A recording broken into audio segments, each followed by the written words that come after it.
So,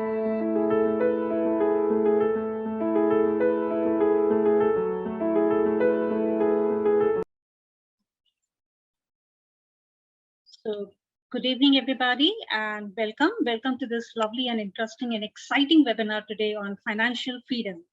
Yeah. So please join me in welcoming Mary Fourie. And Mary is based out of Cape Town, South Africa. She has had a varied career which spanned in retail, online gaming, financial services, and coaching sectors. So she has wonderfully pioneered the concept of integrating coaching into a 6-step financial planning process. What Mary does is she incorporates a concept of mind, body, and soul and helps people plan their money and life in a very integrated whole person approach.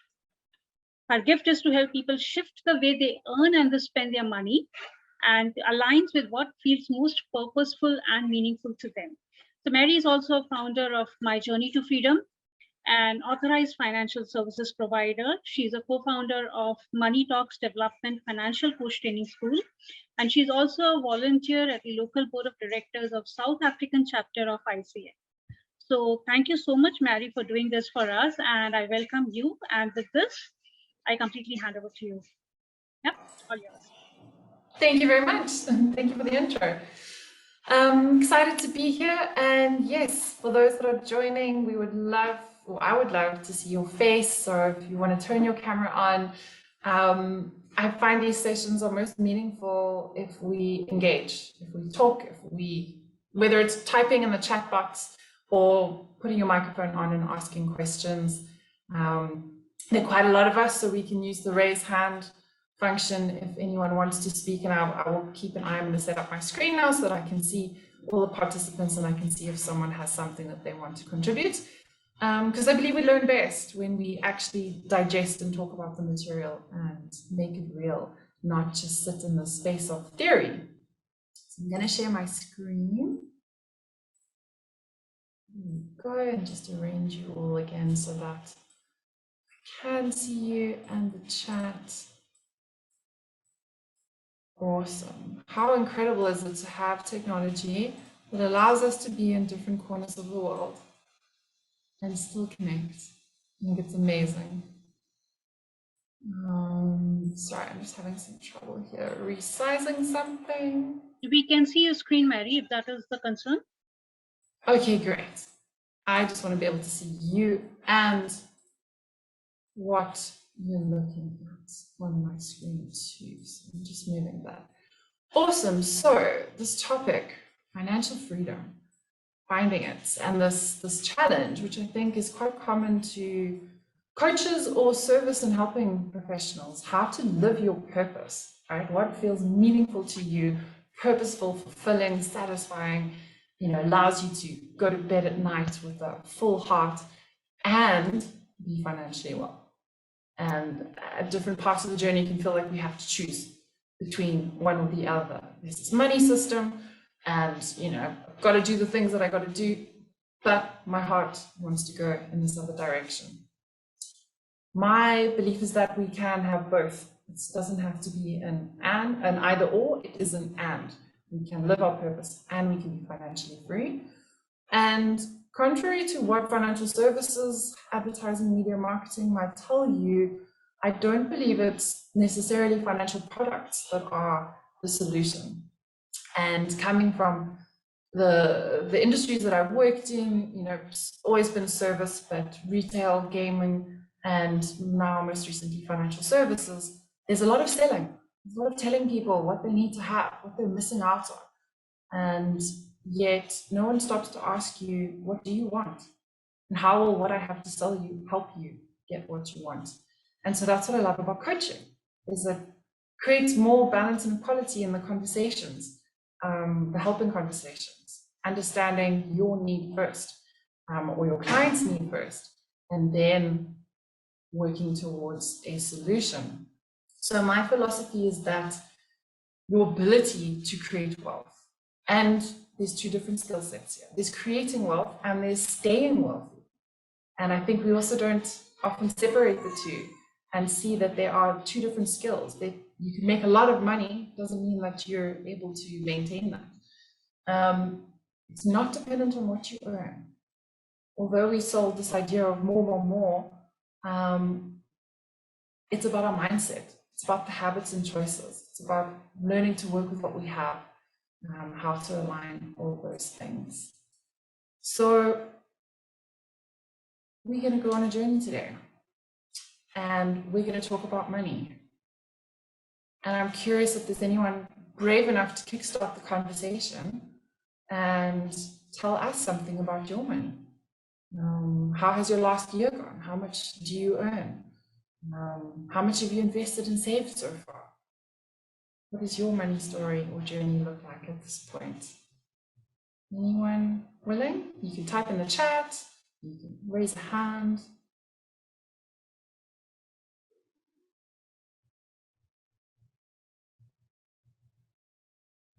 And it's a challenging question, right? A little bit uncomfortable. Do I want to tell 72 other people? You can raise hand or you can type in the chat box. So Ram Parsani is saying last year was brilliant. That's fantastic. And there's our perspective of how things went. Yes, earned from a salary, never invested anything. Okay. Full of learning. Yeah. Learning is also a way of growing, right? A way of investing in ourselves too. So for me, the very first step on this journey is we got to talk about money. We got to get a little bit more comfortable. Mixed year. It's been a mixed couple of years, hasn't it? 2020 and 2021. And perhaps a little bit of a bumpy ride in some ways too. No matter how much I earn, I end up spending just as much. That, I think, is the truth of a lot of people's reality, right? You know, we can start at a level and then it increases and then our spending catches and then it increases and it just feels like it's this, you know, continuous ladder that we're climbing. Didn't go as planned. Sustaining is important. Oh, that's interesting too. What's the difference between reaching a goal and maintaining that goal versus going after the next goal? Indian stock market went up 20%. That's fantastic. We actually had a pretty good year in South Africa last year as well. I don't know if you get to read a lot about our stock market in the world, all over the world. I know the bad news stories cross the oceans, but hopefully some of the good news too. We've also got a stock market that does well. Time for lots of learning. Medical reasons, yeah, there's been a lot going on. Changing countries, absolutely. And how beautiful if things go better than what we imagine. And I think working with money is a mix of our mindset, how we perceive things, what we want, finding grips with what happens in reality, navigating, as we do many other areas of our life in so many different ways. So I had an interesting year last year. I've got many different ways and businesses that I earn, as you heard from Fourie. I've got the coach training school, I've got the financial coach financial planning, I've got rental property as well. And I think what impressed me most was how committed some people have been to their own self-development, to their own growth, to their own journeys. And what makes it so hard to be committed to those, especially on the topic of money, is talking about it. You know, a lot of the time clients arrive and they are overwhelmed. They don't come going, I'm in a good place and I want to get a better place. They often come because they're not in a good place. Or maybe they're in an okay place, but something feels awful, it's not right, or it's just too much. There can be different stages of life where they reach a stage and go, okay, I know I need to level up. What does that look like? What is required of me to move into this next stage of life? How do I prepare for that? And most of us grow up with the fear of talking about money. And I think it's wonderful that we've got so many different cultures on this call today. And I'm curious to know, as a question to each one of you, is talking about money acceptable in the part of the world where you are, socially, culturally, from a religious perspective? And are there specific topics around money that are okay to talk about and other topics that aren't okay? Love to hear your thought. Lots of pretentiousness. Yeah. Can be a lot of status connected to money.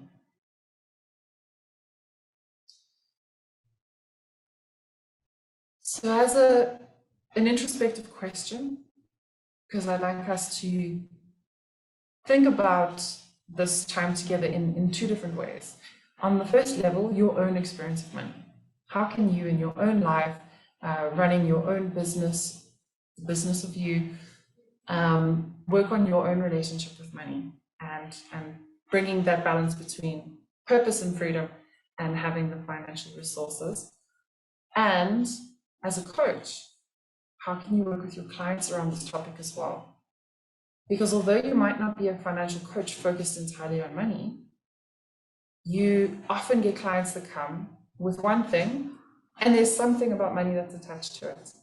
Or we have beliefs that connect across many different areas of our life. So the first step on our mission is to talk about money. Are there specific things that you want to talk about connected to money today? See, someone's already posted a question. How much is enough? Would you like to type your questions?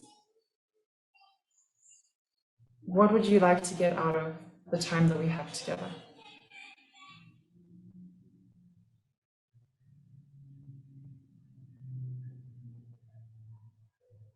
And I see there's some thoughts around it being rude or impolite to ask people about money, to speak about money on a personal level, right?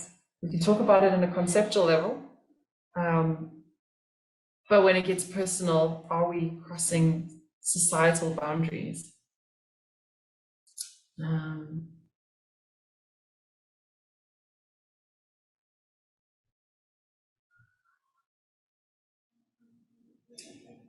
Moving from employee mindset to self-employed mindset. Yes. Mary Vikash is writing how to create a healthy relationship or friendship with money is what he's looking at today. Yes, that I think for me is the foundation, the starting point. Money is a tool. How can we build, I love that, relationship or friendship with it? And we're going to talk about that in the next 45 minutes. How to have more, not be guilty about it. Yeah, we've got emotions connected to money, right? Although it's this tool, we turn it into something more. We make meaning of it. And often the emotions connected to it are shame, guilt. If any paradigm of money changes for me, okay, so you're hoping you're going to take away something from what I shared. Okay, continue to share what you'd like to get in the chat box as we go. Keep money life balance. Energy exchange. Yes, we're going to talk about that too. Maximizing profits. Now, how do we do that? And what kind of relationship is best? That's an interesting question. So, everything that we, in My Journey to Freedom, and I do, is geared towards this idea of freedom. And whilst coaching is about being client-centered and client-driven, as a business, we've created a model which is founded on some core values. And these core values help give some framework and direction to our approach of how we can create this purpose and freedom life and have money at the same time. So we started with our logo, and the logo came about because a designer asked me for permission to design from their heart. I gave them very clear instructions about what I wanted, and they were like, Mary, you hired me to be creative. I was like, yes, I did. And they came up with this beautiful logo, which I then looked at and went, wow, there's a whole lot of symbolism I could never have imagined myself, but now that I see it, it's there. And these three circles that overlap create that overlap in the middle, which could be seen as a tree, or perhaps it's a leaf, representing freedom. It could be that tree, that foundation with the roots that creates freedom, or it could be that leaf that blows in the wind, that falls off the tree. However you see freedom, because we all see it from different perspectives, don't we? Not all of us want to be rooted all the time. Some of us like to be free and move around. And the three circles represent the different aspects of our humanity. So our head, the mental aspects, thinking, thoughts, beliefs, the heart, the emotional and spiritual aspect, relationships, connection, and then the hands, the physical, the actions, the habits. And as I mentioned earlier, we can talk theory, and theory is wonderful, but if we don't ground things in actions and our behavior and reality, our reality doesn't change. Our experiences aren't any different than they had been before we learned about the theory. So my approach and why I love bringing coaching into the finance and money space is because it's about not just, this is what you should do. It's not just advice. This is what you should do. Here's the plan. Here's the structure. Go do it. Which a lot of financial services all over the world is about. It's about bringing in that curious growth mindset, which says, and how will you do this? How will you stay on track? How will you hold yourself accountable? What does money mean to you? What do you want it to do for you? So we focus as a niche, our business, on change makers, because we want to make a difference in the world. And we realize that we have limited resources, limited time, limited energy, limited money. And therefore, if we help people that also want to change the world, we can multiply, we can create that butterfly effect. And so we decided that our mission was to help these change makers reach that middle, align those three aspects of themselves to create freedom so that they could move from feeling overwhelmed by money to feeling confident, on purpose, in control of their money, and as a result, their life. So for us, freedom is that intersection of head, heart, and hands. And our values that support this are responsibility. Responsibility being defining our ability to master our thinking, to be able to choose our response to life. So not just the list of responsibilities you have on your shoulders, which it can be, but actually stepping into that empowered space of what do I want my response to money to be, to potentially the responsibilities in my life. How do I choose to see these things? Then we've got contribution, defining the contribution we make to others and ourselves through our habits, through our actions, using our hands. And lastly, we've got connection. How connected are we to our inner selves? Because that's where we're going to find our answers. As coaches, we know this. And how are we connected to the key relationships in our lives? Friends, family, community, your higher power, however you define that. And bringing in a whole person approach, which we believe embodies a lot of the practices and competencies of coaching. The title of this webinar is Finding Financial Freedom, and it came about as a result of a business asking me to create a webinar on a topic. And I remember thinking, okay, interesting, but agreeing to the title, and then wanting to challenge it, because I'm curious about where the freedom and financial freedom is something that we find. I believe words are important, the way we think about money, the way we talk about these concepts, the way we frame them. You know, if we're talking about finding something, it might create negative connotations in our mind, imply that we had it and we lost it, imply that it's a passive thing that we do, that we just stumble upon it, we just arrive at finding freedom. Sounds a little bit passive. It also could imply that it's something outside of ourselves. That financial freedom is this thing we need to reach for, to find. And I propose that instead of approaching it as finding, we shift our thinking to look at it as creating. And I know that as coaches, we know that being in that space of creation is the most powerful place that we can be. It's intentional. We approach things with a different mindset. Whereas fighting might be waiting for something to happen, being more passive. Creating is putting ourselves in the driving seat and getting curious about what can we do? How can we action towards what we want? And we believe that in order to create it, you've got to change your approach specifically in 3 different areas. So, number 1, being intentional about your money, being mindful about your money. So that means thinking about it and deciding what you want it to do for you, versus it just being this thing that you have that you need to use in the world. Actually giving it the importance and the value that allows you to take ownership and control and put it to work for you ultimately. The next change in approach is to get curious about how you think, feel, and act in relationship to money.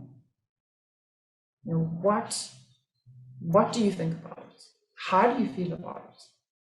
What are the ways that you behave with money? And we all have different relationships with it.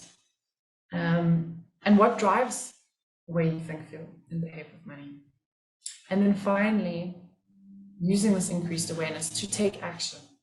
Once you've grown this awareness of how you think about money and the way you approach it, you've got to do something to change it.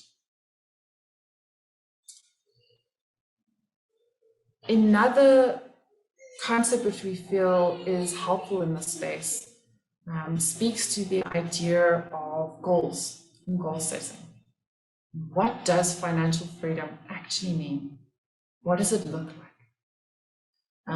How will I know when I'm there? You know, what can I visualize and imagine that space when I am financially free? And another challenge can also be how far away it might feel to get there. And research in financial services and potentially other spaces as well has shown that we often see our future self as a stranger.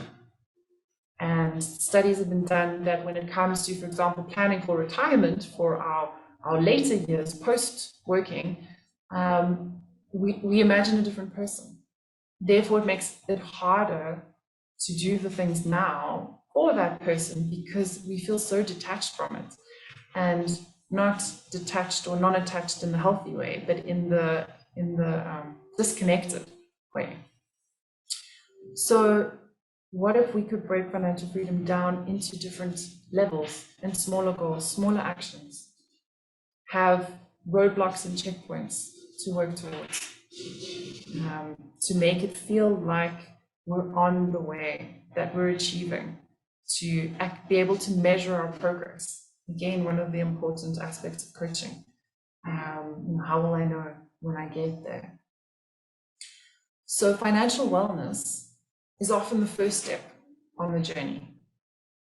Financial wellness being that you're taking care of your money and that your money is taking care of you in a way that is authentic to you. Not being financially well might be having a lot of debt. Not knowing where your money goes every month, not being able to cover all your expenses in a month.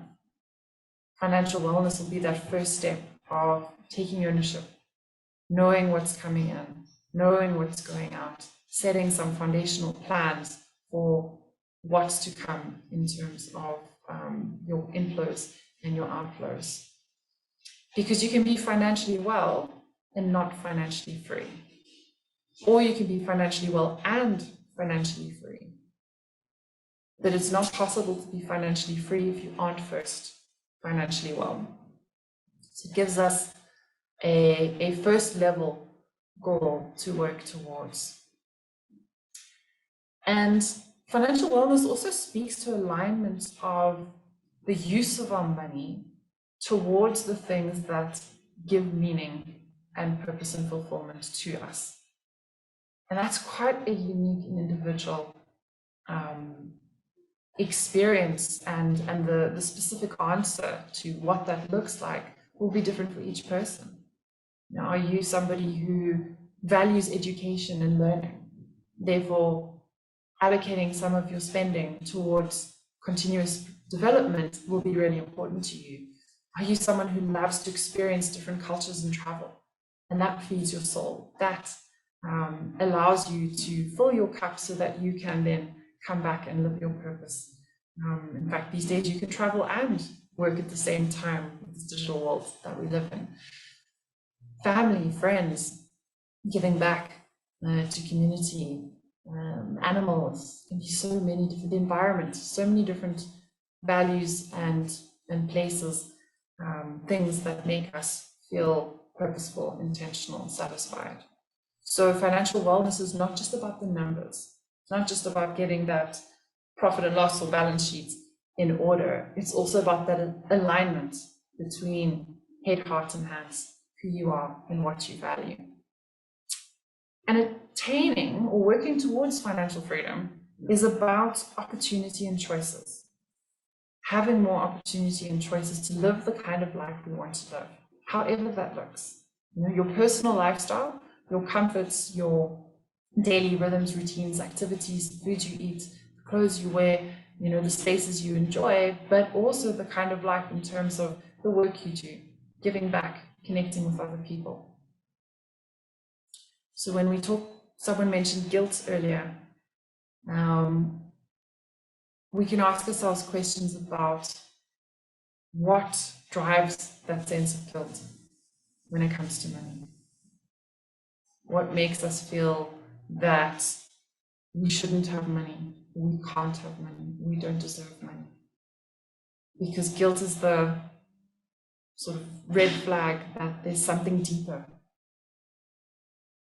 And we can use our coaching methodologies and approaches to inquire deeper and ask ourselves what are those underlying beliefs or thoughts that we're holding in that space.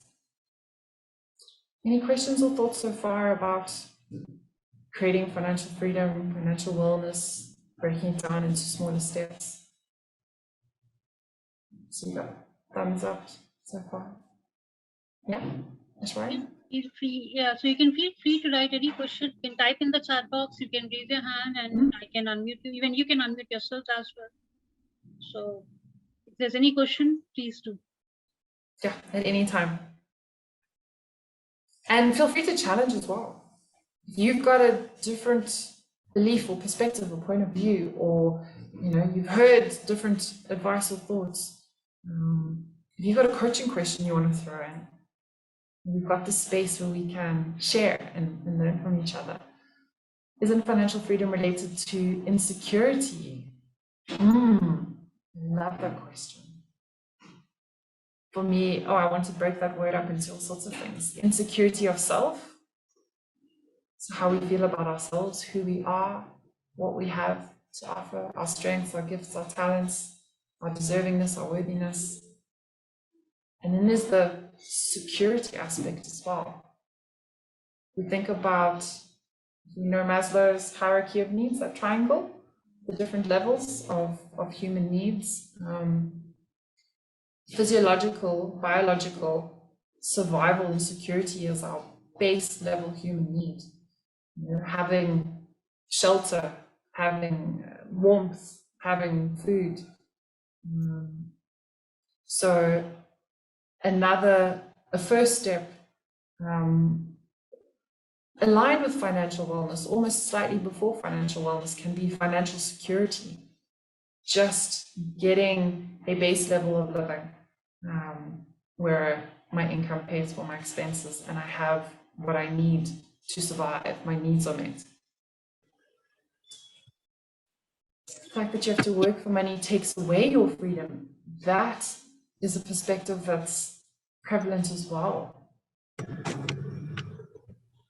What does freedom mean to you? That it might feel that your freedom is taken away through the work you do. Do we have to work for money? Are there alternative systems that exist? Are there ways we can work for money that allows us to feel free?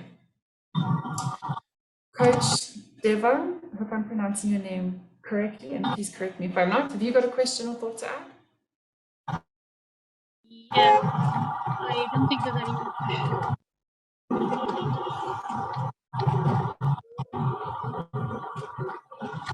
Can you still have more to speak, right, Mary? Yes, yes.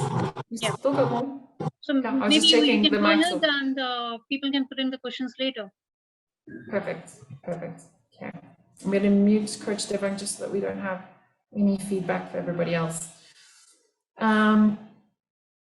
Financial freedom is not when I have a lot of money, but when the thought of money doesn't come to mind when taking any action. That's something to pause and think about. You know, or am I being driven by stress or worry or concern around money? Or is it just something that's there? Security as in worthiness. Am I good enough to take this money? In my experience, working with a lot of people, entrepreneurs, people that start something because they believe that there's something they can do, one of the biggest hurdles is worthiness, asking for money. It triggers us around talking about money in the first place and acknowledging that we need money. If you're going to create a business, you need money to run a business, to pay the expenses, to offer your services in the world. Because the reality is that money is what pays for our lives. So undercharging, not charging, giving away a lot of time and energy for free, not having healthy boundaries. Those can be symptoms of a potential worthiness trigger. And, you know, it's worth inquiring and asking questions about, am I holding anything about whether I am worthy or good enough, imposter syndrome, to ask for this much money? We've got to value ourselves first. And one of our values, contribution, for me looks like an infinity sign, where it's about reciprocal contribution. I contribute to the world and I receive from the world as well. The world contributes back to me. There's flow. Someone talks about money as energy. There's an energetic flow, an exchange of money. It's about saying, I have something to offer the world, and it does bring value. It does help people. And if you value it too, and you want to go on that journey, then that contribution value is brought in alignment. Financial wellness is a moving goal. Could be. Financial freedom might be a moving goal, depending on your circumstances, depending on what's going on in your life. Remembering that financial wellness encapsulates so many different areas of our life. Our health. If you go through a challenging moment in your life where you've got health issues, then your financial wellness is going to impact and your health's going to impact. They work together. We're human beings that are whole. And I believe in the approach to money should also take into account all those different areas of ourselves. It's not just about money in, money out. It's the quality of life that we're living. One level about quantity that is sufficient, and another level feeling and flow. Yes, I love that. Attracted comes effortlessly. If I'm not able to take something for myself or my loved ones because of the limitations, I feel I am not financially free. And what are those limitations, and who's creating those limitations? Most people want money to work for them, but in order to do that, there must be financial wellness. More focus on how to become financially well. Yeah? So that you're able to meet your basic needs and have the extra. And that's it. In order to create financial freedom and wellness, there needs to be a gap between what comes in and what goes out, so that you can invest that towards the present and the future and create buffers. Being able to do what I want to do when I want to do it. Yeah. So Mary, there are many people who actually face a challenge while asking for money. Yeah, that's one of the biggest mental blocks which people have is asking for money. And are you going to address that as to how do people overcome that kind of a mental block?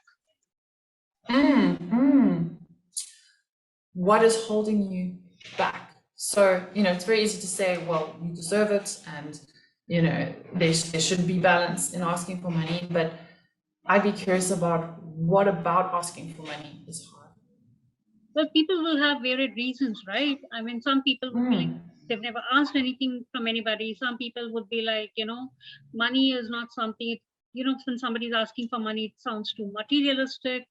And there could be various reasons, right? Many, many reasons. So how do people overcome that kind of a block? Well, those reasons are often our excuses, our justifications, our self-sabotaging in that space. And that's what I would be curious about is, am I sabotaging myself? Is it a defense mechanism? Coming from a place of fear to not ask for what I'm worth or not ask for help. That can be one of the hardest things too.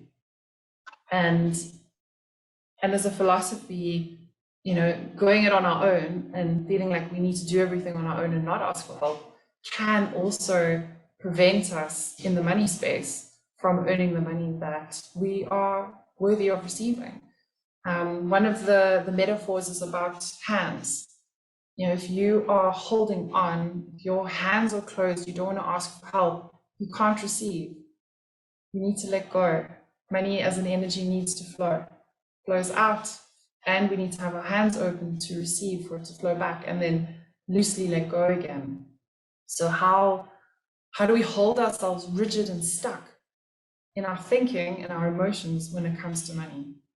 And often it's not about the money, it's about other things in our lives. I have to be independent. I have to do it myself. Nobody can help me. And what are we missing out on by not giving someone else the gift of helping, by not giving someone else the gift of helping themselves and honoring us for our part in that too, in a reciprocal exchange of money. Connection between asking for money and attaining financial freedom. The connection, can't a professional demonstrate superior value? Why can't a professional demonstrate superior value to customers and thereby ensure a high ticket size? Exactly. And I think this is where we're all at different levels and have different relationships to money. So for some of us, it's as simple as I show value, I get money for it. It's easy. There's no restriction, there's no resistance or friction in that exchange. For other people, we sit with our value and we hold it, and we're scared to ask. So depending where you are, depends on how you're going to approach this journey. I want to continue with the slides and we'll pick up more questions as we go. Someone asked this already. Am I enough? How much is enough? And I think when it comes to money and financial freedom, we need to work in all the spaces, right? So there's the practical, there's the grounded, rands and cents in my country. What's in India? Is it rupees in India? Dollars in other parts of the world, euros, pounds, whatever your currency is. Quantifying the money, as well as looking at our relationship to money and how we think, feel, and act with it. Because quantifying it helps give us tangible goals and ways to measure our progress towards those goals. And as we know in coaching, it's helpful to have something to anchor us to measure our progress. Otherwise, we can get stuck in how we feel about things, and our perspective and our measurements can be inaccurate. So when we talk about money, how much is enough for me and my family? Because my enough is going to be different to your enough. And one of the ways to quantify that is to go and look, what does my life cost me? And what goal do I set for myself? I mean, financial freedom is about having enough to generate income for the rest of your life. And at what point do you want that? For some people, that's called retirement. That's when you're in your 60s and 70s and 80s, and you want to have a big enough store of assets to be able to generate income to keep you going. For other people, they want to work throughout their life. Maybe there's some who want to have enough to not need to work, to be able to choose how to spend their time at an earlier age, in late 40s or 50s. So it's a deeply personal question. And things to ask are, how much do I need to have in order to live and be free? Do I have enough right now? And what does that question mean? How do I measure that? And how will I know when I get there? And the place to start is to reality check where you are now. How much do you spend every day, every week, every month, every time period that you earn? Do you spend the same amount each of those time periods? Does it fluctuate? Does it change? How do you navigate if it fluctuates and changes? And that can be one of the biggest challenges as entrepreneurs, running our own business. Big month this month, no business that month. Big month this month. How do we navigate those lumps? Do you forecast longer than a month? Do you look at 3 or 4 months and go, okay, I know it's quiet at that time of year, and keep a buffer aside? How do you keep your expenses at a consistent level to navigate? And then the irregular expenses. You might have a car or a house, and there's maintenance on those things that don't happen every single month. It might happen once a year. Do you prepare for that throughout the year so that you don't get to a month where, oh my gosh, now we have to do everything and it all happens in the same month? So do I plan my spending, or do I spend and hope for the best? So if we go back to the core of what we need to reach financial freedom, this is where we talk about the intentionality and the mindfulness. Being intentional. How do I want my money to be spent? Where do I want it to go? So the starting point is to establish your reality, right? Where am I right now? It's the R in the GROW model. Because only from knowing where you are now can you think about where you want to be, and then map out the steps on the next part of the journey. And then the next step, why spend? Start with why. Why are you spending money on the things that you do? What's driving that? How do you distinguish between things you want and things you really need? And wanting's okay. So there are also different kinds of people. Some people who feel like it's not okay to want things and that you should only focus on your needs. Then there are other kinds of people who want everything and they focus on that and forget about the needs and sometimes get tripped up. Oh gosh, I can't pay this bill because I bought that thing last month.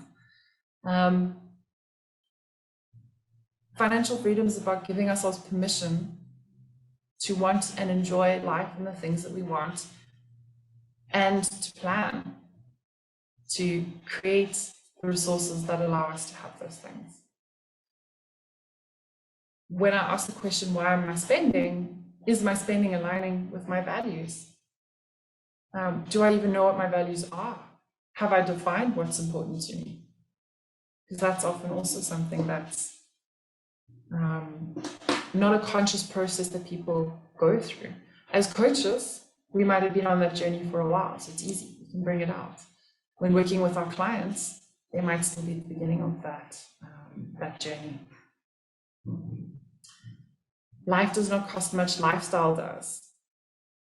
That is a beautiful perspective. What if we took that on and thought about what could we call life costs? What could we call lifestyle costs? And what do those mean in our worlds? How do we prioritize those? When we look deeper into the motivations of why we spend, it can help us uncover the current and existing thoughts that we have, the beliefs that we have about money, and the habits, because these have collectively and cumulatively created your life, what got you to this moment. So by looking and taking stock of your reality, you can see what got you here. And at this point, you can ask the question, is this what's going to get me there? Still need to decide what there looks like, but you have the data, the information with which to work. Yes, Ikigai is one of my favorite concepts. And that's a whole other webinar for business about how to align all those circles. what we're good at, what we're passionate about, what the world wants, and what pays us. Another way we can get curious about how money shows up and how we relate to money in our life is to look at the stories we tell. What are the stories that we tell ourselves about money? What are the stories we tell other people about money? So coming back to the idea of self-sabotage and defense mechanisms. What are we justifying? What are we excusing? What are we rationalizing about money? So I go and I spend this thing and someone goes, oh my gosh, I can't believe you bought that. And we go, yes, but, and we justify it. If you go and you look at your bank statements, if you work in a digital way, so we might also all work with different forms of money in the world. If you work electronically, you can pull bank statements and credit card statements and look at your money there in that way. If you use hard cash, then get a notebook and for a month, experiment. Write down every time you spend money and see what you spend your money on. And look at what do you spend the most on. In a month, what do you spend the most on? And ask yourself, what story does that tell me about what I value the most? And is it the thing that I value the most? Because if you're spending on something that you don't value very highly, what's that about? Someone says we need to create a budget and stick to it. Yeah. And if we come back to stories and words, budget is an interesting word. What does that stir up within you? If I say, go create a budget and stick to it, what sort of sensations occur in your body? And where? What emotions do you feel? It's Anybody restricting. want to share? It's restricting, right? Yeah. We feel small, we feel deprived, we feel restricted, constrained. And I find a lot of people come to me going, I want to be financially free, but I don't want a budget. Don't tell me to budget. Because it feels like you suddenly have to take away from your life and it makes us close our hands. I prefer to use the word spending plan or planning our spending. It feels a lot less charged because it's all spending. Investing is spending. Anything that goes out, that flows out of your bank account is spending. How do you plan that? How do you decide? It feels a lot less charged. And it can be a little bit easier to stick with it if you feel like you planned it, you decided. Because the truth is, if you don't decide and tell your money what to do, somebody else is going to. They're going to do it for you. And most of those people are advertisers and marketers who are very good at their job and will convince you to part with your money on the things that they tell you. What stories do you have around your spending habits? So another thing you can look at is your routines around spending. Do you spend on specific days of the week or month? Why?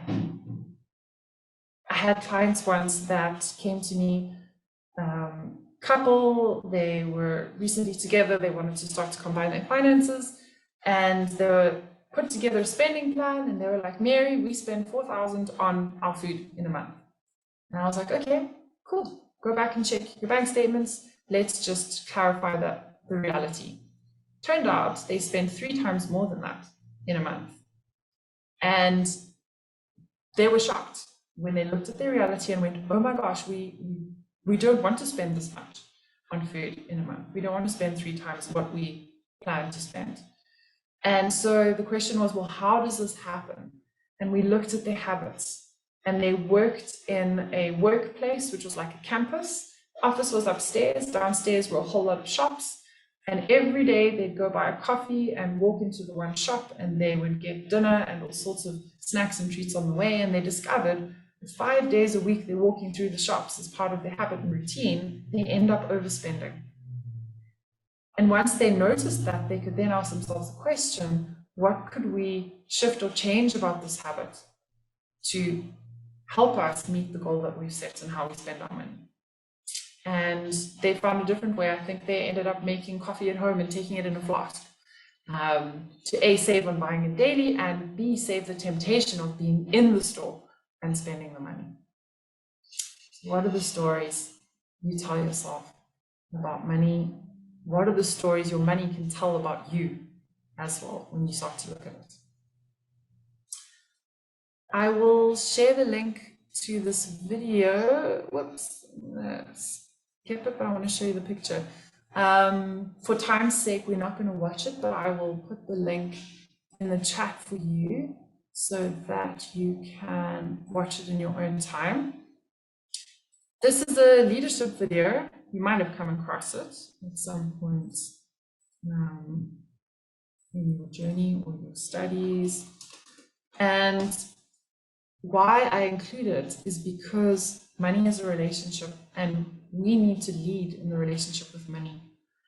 It's a partnership, but we need to lead and tell money what we want it to do for us.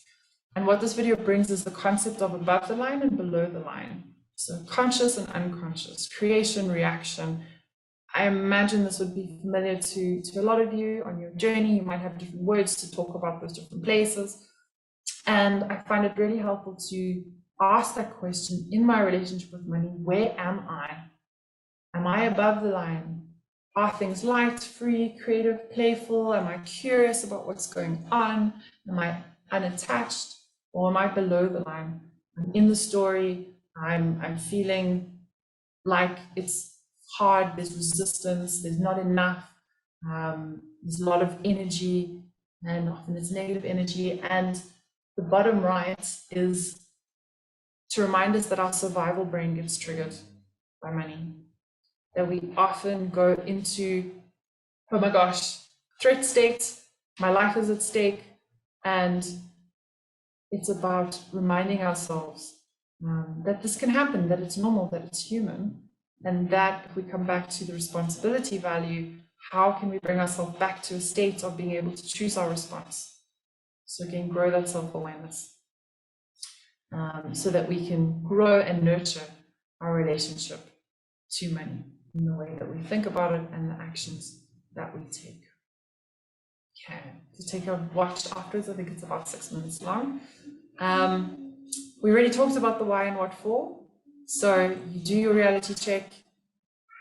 You think about what you want money to do. So this is part of the visioning. What do I want my future to look like? What does financial freedom look like to me? Why do I want money? If you could make money important in your life, you could write a statement that says, money is important to me because. What is the rest of that statement? It's giving ourselves permission to allow it to be important to us because it enables us towards something that's meaningful for us. So for me, money is important to me because money allows me to help other people to give back. And the more money I have, the more I can give back. So I have huge dreams and goals for my business. I want tons and tons of money. Because the more money I have, the more problems in the world I can solve. I live in a country, and I imagine a lot of you do as well, where there is massive inequality. And I want to be part of solving the problem. So money and I want to be friends with money. I want to have that relationship where money flows to me so I can flow it in the direction of my vision and purpose too. What do you want money to do for you? So again, comes back to values, meaning, purpose. And the reason why it's important, because we want that positive pull towards our goals. We want that motivation. We don't want to be beating ourselves with the carrot and with the stick, which can be the budgeting approach. Like, this is what I can only spend. We want to create that forward pull, that motivation, the carrot we're working towards. And the reason is because money in and of itself does not bring us happiness. It's when our use of money and our highest values are in alignment that happiness is created. If we're below the poverty line, yes, money does definitely add to bringing us to a base level of happiness and well-being. But anything beyond that doesn't bring more happiness. So in ending off, think about planning your money. Where am I today? Where do I want to get to? How do I get there? Those are the questions you're solving for. So reality, the future, options of the way forward. And it's about building assets. And I'll share these slides with us, Fourie, so she can share them with you too, and you can rewatch the recording. It's about, for me, this tree of assets, using your income assets, which is you, yourself, the way you can generate an income, to build your lifestyle assets, which don't create more income. Your lifestyle assets being your house, your cars, the things that you bring pleasure and comfort to your life. To create the lifetime assets, that's your saving and investing, things that will generate income in the future. A rental property would be in there, property investment, whereas your home would be a lifestyle asset.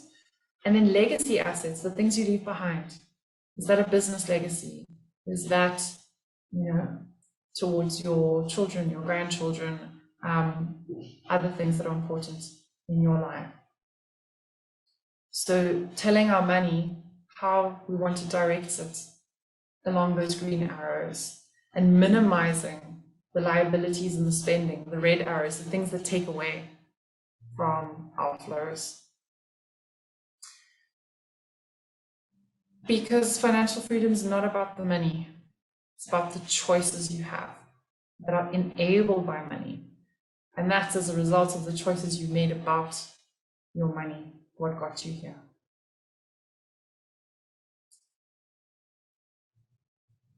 So if you are curious to do some more introspection and to spend time with these questions, I do have an online course that's free on my website that you can go hop on and give yourself the space and time. And you could also rewatch this recording to work through these questions, to do some self-reflection, to think, and then go and do the active actions. Go look at what you're spending, plan your spending. If you start there, you create that foundation, you bring to balance the financial wellness, which are your first steps towards financial freedom. Saving and investing are the details. They're not the final answer. In the sense that you don't need fancy investments to reach your goals. You could put money in a piggy bank, and if you put enough in the piggy bank, you would be okay in the future. But the thing which people miss is they don't put the money in the piggy bank to start with. So you got to start. Mary, there's a comment that YouTube says video is not available. So somebody's checked the video link. Oh, what country are you in? I wonder if there's limitations. It is available. So Bradley is saying it is available. So maybe there's some problem in the YouTube channel of the person, but it's available. It is available. It is available. Okay, great. Thank you. Okay, great, awesome. I was going to say I can, sorry, I was just, okay. My browser, I can try to find it. Checked. Yeah. Okay, good. All right. I'm glad to hear that. So thank you so much, Mary. And if anybody else has any questions, please feel free to put it in the chat box or raise your hand. Yeah, absolutely. I've got some time I can stay on. And you're also welcome to contact me as well. To get some thoughts, I'm so glad to hear that. If you only have one shift in thought, it's still a shift, it's still a start. You're still moving. In the meanwhile, does anybody want to share? Yeah, in the meanwhile, I'm also, so Bradley's asking, how do we reach you? She's already shared her website, right? Yeah, I'll share in the chat as well.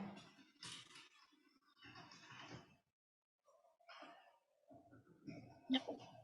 So in the meanwhile, I'm also posting the link for earning CCUs in the chat box. So kindly complete the form and submit it within 24 hours, and you will receive the CCUs at the end of November 2022. So thank you, Mary. Thank you so much for doing this session for us, because I believe there are no more questions. And thank you so much. Thank you, everybody, for joining us. Once again, I'm posting the link on the chat box. and you can fill in the form and send it across to us. Thank you. Thank you so much, Patty. Absolute pleasure. Thank you, everybody, for showing up. Thank you.